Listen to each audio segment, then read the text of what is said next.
निलोफर जी, एक घटना होती है दिल्ली में। अब अगर गिरफ्तारियां इसको लेकर कश्मीर में हो रही हैं और इसके तार अगर कश्मीर से जुड़ रहे हैं और वहां से कुछ आतंकवादी या उनके मददगारों को पकड़ा जा रहा है, तो क्या इसे ये कह देना कि कश्मीर की इमेज खराब की जा रही है, कश्मीर की इमेज खराब हो रही है, जम्मू कश्मीर की गाड़ी लेकर बाहर निकलने से अब तो डर लगने लगा है क्योंकि लोग शक की निगाह से देखते हैं, ये सही है क्या?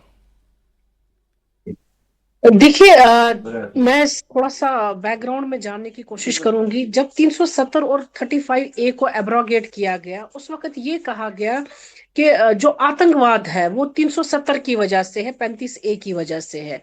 लेकिन उसके बाद एक और स्टेटमेंट आई जो हमारे गृह मंत्री, माननीय गृह मंत्री साहब अमित शाह जी, उन्होंने पार्लियामेंट में भी कहा और पार्लियामेंट के बाहर भी कहा कि कुछ गिने चुने लोग हैं, हैंडफुल ऑफ पीपल, जो इस आइडियोलॉजी के साथ, टेररिज्म के साथ है।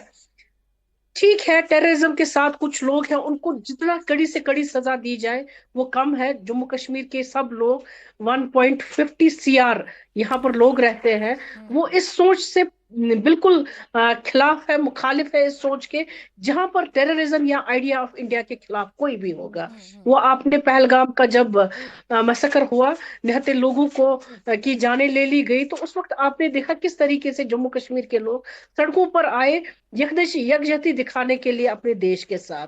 तो बार बार वो चीजें हमें प्रूव करना कि हम पेट्रियाटिक लोग हैं, हम अमन पसंद लोग हैं, कुछ गिने चुने लोग जिन्होंने आतंकवाद को बदकिस्मती से जम्मू कश्मीर को चुना। तो निलोफर जी, मुझे कोई एक ऐसा बयान बताइए ना जिसमें हम कश्मीरियों पर कोई सवाल खड़ा कर रहा है या जम्मू कश्मीर के लोगों पर कोई सवाल खड़े कर रहा है। यहाँ कोई प्रूफ नहीं मांग रहा। निलोफर जी सुनिए ना, मुझे कोई एक ऐसा बयान या कोई ऐसी घटना बता दीजिए जहां किसी से प्रूफ मांगा गया हो, जम्मू कश्मीर के रहने वाले किसी शख्स से, कश्मीरी से प्रूफ मांगा गया हो कि आप प्रूफ दीजिए कि आप ठीक है, आप देशभक्त हैं।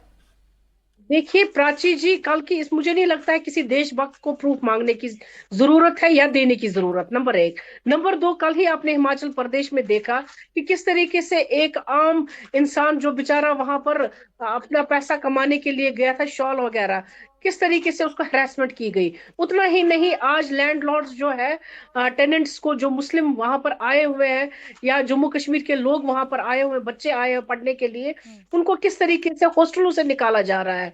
उतना ही नहीं, उनकी प्रोफाइलिंग रीजन निकाला जा रहा है। निलोफर जी, यही मैं आपसे पूछ रही हूँ, कहाँ निकाला जा रहा है?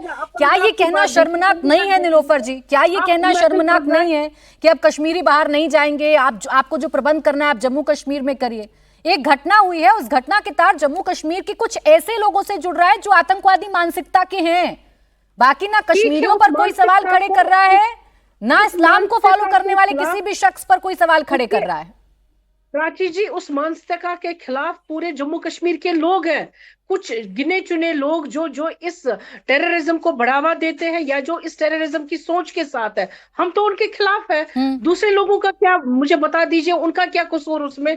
क्यों पूरे जम्मू कश्मीर के लोग कौन कसूर बता रहा है? यही निलोफर जी मेरा प्रश्न ही ये है, मेरा प्रश्न ही है कि कौन कसूर बता रहा है। एक बार भी क्या हमारे शो में आपने सुना कि जम्मू कश्मीर को लेकर किसी ने कुछ कहा गया हो? हम आतंकवादी सोच की बात कर रहे हैं, हम रेडिकलाइज युवा की बात कर रहे हैं, हम मजहब के नाम पर जिन लोगों को बरगला दिया गया है उन लोगों की बात कर रहे हैं। एक बार ना मेरे किसी मेहमान ने ना मैंने जम्मू कश्मीर का जिक्र नहीं किया है।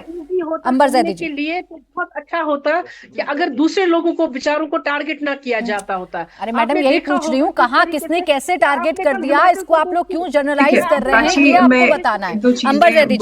अंबर जैदी जी, यहाँ मेरे शो में जितने भी लोग हैं, जितने भी मेरे मेहमान हैं, सब एक बात को बड़े एक साथ एक सुर में दोहरा रहे हैं कि ये इस्लाम नहीं है, ये नहीं सिखाया जाता है इस्लाम में, और ये कट्टरपंथी या जिस तरीके से मानसिकता को बदला जाता है इसके हम साथ नहीं हैं। लेकिन ये सिचुएशन बदल क्यों नहीं रही, ये मेरा प्रश्न। देखिए प्राची जी आपने बहुत इंपॉर्टेंट सवाल पूछा यहाँ पर, और मैं इस पर बात करना भी चाहती थी क्योंकि कहीं ना कहीं हम डिबेट में आगे बढ़ गए थे और ये पॉइंट पीछे रह गया था।